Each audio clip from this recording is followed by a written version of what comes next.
टाटा के साथ कर रहे हैं कि मैं यूगोस्लाविया गया था तो स्कोडा में गया था, तो 3 बसें जोड़कर एक ट्रॉली बस है, 132 लोग उसमें बैठेंगे। ऊपर में जो उन्होंने टाटा ने हिटैची की टेक्नोलॉजी को सिलेक्ट किया, हमारे नागपुर के रिंग रोड पर वो 49 किलोमीटर घूमेगी दोनों साइड से, और बस स्टॉप पर 40 किलोमीटर पर जाके जब रुकेगी तो 40 सेकंड में वो 40 किलोमीटर के लिए एकदम चार्ज होगी, फिर चलेगी। उसकी कॉस्ट आ रही है 35 से 40 रुपए पर किलोमीटर। अब मैंने उनको सुझाव दिया कि एयर कंडीशन चाहिए, चेयर अच्छी चाहिए, एक लैपटॉप सामने चाहिए, और जैसे एयर विशेष रूप से हवाई जहाज में एयर होस्टेस होती है, वैसे एक बस होस्टेस भी करे, और लोगों को फ्रूट्स या कोई चाय ड्रिंक्स वगैरह पैक फूड वो भी बस में मिले। और मैंने जो कैलकुलेशन किया, इस बस का किराया डीजल बस की तुलना में 30% कम होगा। तो ये एकदम चीपर है, और इलेक्ट्रिक अगर वो सोलर पे मिलती है तो और कम हो जाएगा। तो धीरे धीरे पब्लिक ट्रांसपोर्ट और electricity, alternative fuel and biofuel, ये हमको करना है।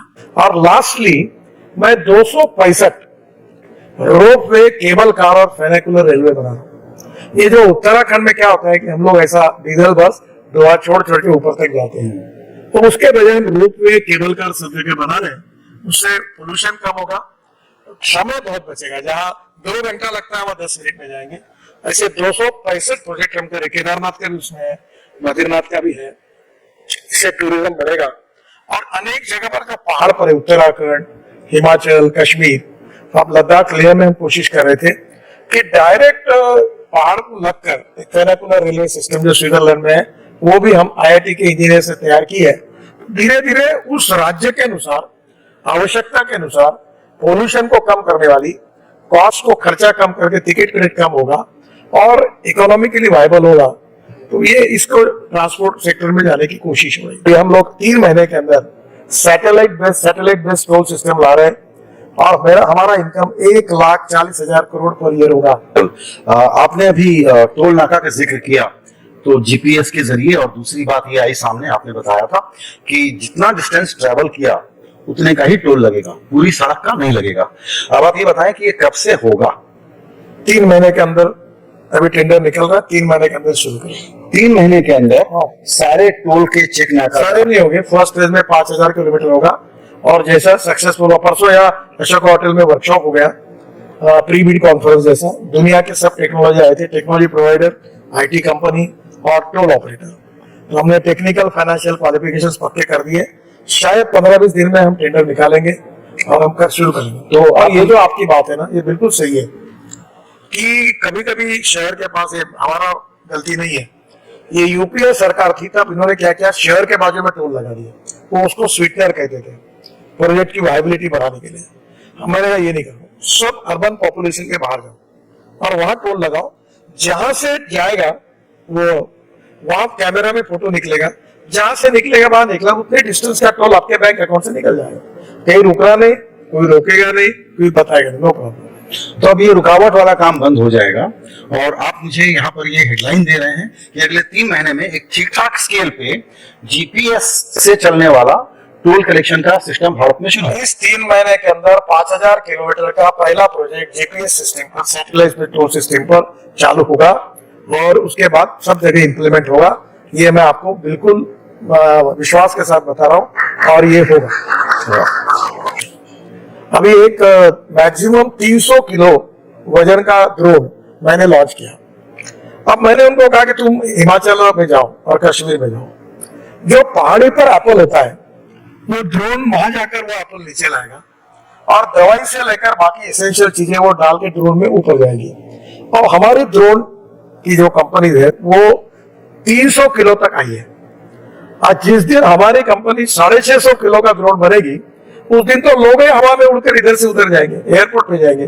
पहली बात तो ऐसी है कि मैं तो पूरा ग्रीन रिवोल्यूशन इंफ्रास्ट्रक्चर में करना चाहता हूँ। 50 प्रोजेक्ट हमने, जो बाम्बू है उसके क्रैश बैरियर सक्सेसफुली बने, और इंदौर के हमारे इंस्टीट्यूट ने सर्टिफाई किया। अब ग्रीन हाइड्रोजन ये फ्यूचर है। मेरे पास हाइड्रोजन पे चलने वाली जो गाड़ी है, साल भर हमने उसको लॉन्च किया था, वो गाड़ी का नाम है मिराई, टोयोटा की है। तो मिराई का अर्थ है फ्यूचर, और हमारी ट्रक, हमारी बसेस, हमारी कार, हमारा फ्यूल कोयला और पेट्रोलियम के बजाय अगर हाइड्रोजन बन गया तो हमारा देश ऊर्जा को आयात करने वाला नहीं, ऊर्जा को निर्यात करने वाला देश बने। That is to be the dream. मैं एक कोशिश कर रहा हूँ, वो काम अभी नहीं हुआ। वो एमपीबीएस सी प्लेन, मैंने वो प्लेन लाया था, मैं मुंबई में पानी पे उतरा, बाद में मोदी जी भी अहमदाबाद में उन्होंने उसका प्रयोग किया कि जो हवाई पट्टी पे उतरता है और पानी पे उतरता है, और 18 सीटर प्लेन की कीमत ये केवल 18 करोड़ रुपए है। अब भारत सरकार ने उसके रूट भी तैयार किए हैं।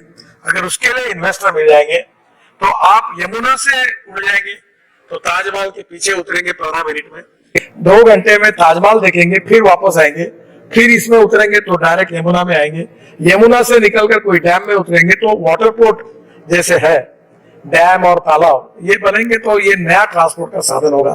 कल मुंबई आईटी में एक सेमिनार है और हमारे सब लोगों को भेजा है।